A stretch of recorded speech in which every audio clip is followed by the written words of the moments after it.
पेट में लगातार दर्द, बुखार उतर ही नहीं रहा है। क्या ये टाइफाइड हो सकता है? हो गया तो टेस्ट, दवा, परहेज क्या होते हैं, सब कुछ जानते हैं आज के इस वीडियो में।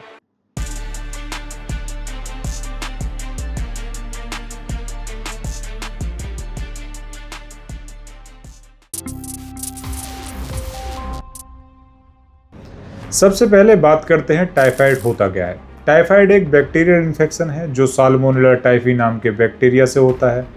ये मेनली रखे हुए पुराने पानी या फिर खाने के जरिए बॉडी में एंटर करता है। ये बीमारी कैसे फैलती है? अगर आप गंदा पानी पी रहे हैं, अनहाइजीनिक फूड खा रहे हैं, ये टाइफाइड पेशेंट के कांटेक्ट में आकर उनके बर्तन वगैरह का इस्तेमाल कर रहे हैं तो आपको टाइफाइड हो सकता है। टाइफाइड के कॉमन सिम्टम्स क्या होते हैं? देखिए, सबसे पहला कॉमन सिम्टम्स तो इसका 102-104 बुखार ही हो सकता है, क्योंकि हाई ग्रेड फीवर इसका पहला सिम्टम्स है। पेट में दर्द हो सकता है, कॉन्स्टिपेशन की शिकायत रह सकती है, या कभी कभी लूज मोशन भी हो सकते हैं। एक आपको बॉडी के अंदर थकावट या फिर कमजोरी फील हो सकती है, हेडेक हो सकता है, गले में दर्द हो सकता है। कभी कभी पेशेंट को रैशेस वगैरह की शिकायत होती है, स्किन इन्फेक्शन वगैरह की भी शिकायत हो जाती है। कभी कभी जननांग वगैरह पर भी आपको एलर्जी जैसे महसूस हो सकती है। अब इस टाइफाइड के लिए आप कौन सा टेस्ट करा सकते हैं? तो इसमें सबसे पहले तो आप नॉर्मली बिडाल टेस्ट करा कर देख सकते हैं। इसके बाद अगर आपको लगता है कि आपका बिडाल टेस्ट पॉजिटिव आया है तो आप एक टाइफी डॉट भी करा सकते हैं। इसमें आपका एंटीबॉडी चेक करते हैं, IgG और IgM। टाइफाइड का इलाज क्या है, इस पर भी बात करते हैं। तो मेनली तो इसमें आप एलोपैथी ट्रीटमेंट, एंटीबायोटिक ले सकते हैं, सिफेक्जिम, एजिथ्रोमाइसिन, सिप्रोफ्लॉक्सासिन, ओफ्लॉक्सासिन, ये सब। बुखार कम करने के लिए आप पैरासीटामोल ले सकते हैं। बाद बाकी आपको रेस्ट और बॉडी में हाइड्रेशन का ध्यान रखना बहुत ज़्यादा इम्पोर्टेंट है। 5 से 7 दिन प्रॉपर कोर्स फॉलो करने पर आप ठीक हो सकते हैं, लेकिन हो सकता है कि कमजोरी आपको लगभग 2 से 3 हफ्ते तक रह सकती है। क्या टाइफाइड एक संक्रामक बीमारी है? जी हाँ। अगर आप हाइजीन फॉलो नहीं करते हैं तो बैक्टीरिया दूसरे व्यक्ति से आपको हो सकता है, आपसे दूसरे व्यक्ति को हो सकता है। स्पेशली वॉशरूम के बाद हाथ धोना ना भूलें और किसी भी इन्फेक्टेड पर्सन के बर्तन में खाना ना खाएं। टाइफाइड होने के बाद परहेज रखना बहुत ज़रूरी है।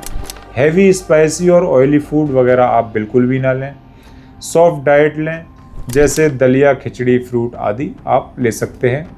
बाद बाकी आप ORS वगैरह का भी ध्यान रखें, ये आप पानी में घोल कर ले सकते हैं। पानी बहुत सारा पिएं। मार्केट का खाना पूरे तरीके से बंद कर दें, स्ट्रीट फूड बिल्कुल ना रहें, और रॉ सैलेड वगैरह भी आप अवॉइड करें। रिकवरी में कितना समय लगता है? तो आपको मैंने पहले भी बताया कि रिकवरी में लगभग 7 से 10 दिन लग सकते हैं, लेकिन वीकनेस आपको 2 से 3 सप्ताह तक रह सकती है। टाइफाइड से बचाव कैसे करें? तो इसमें जैसा कि मैंने पहले बताया कि हाइजीन मैंडेटरी है। आप हाइजीन का बहुत ज़्यादा ध्यान रखें, अपने हाथ वगैरह को प्रॉपर धोएं। किसी भी स्थान बाहर से ऐसी चीज़ अगर आप टच करके आएँ, जैसे लिफ्ट का बटन हुआ या फिर ऐसी चीज़ें जहाँ पर दूसरे लोग भी अपने हाथ वगैरह लगाते हैं, तो अपने हाथ वगैरह बार बार धोना ना भूलें।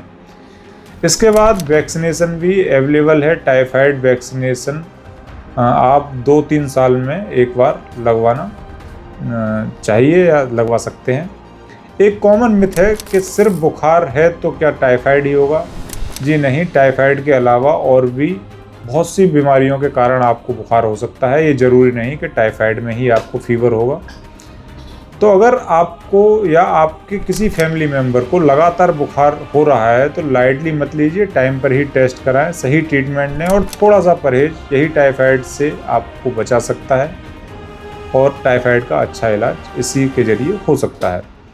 लेकिन इसके साथ साथ भी अगर आपको टाइफाइड से रिलेटेड कोई भी जानकारी हमारे द्वारा नहीं दी गई है तो आप हमें कमेंट में टाइफाइड के बारे में अपने सवाल पूछ सकते हैं, जिसका हम आपको कमेंट में ही आंसर देने की कोशिश करेंगे, या फिर एक नया वीडियो उसके ऊपर बना देंगे। धन्यवाद।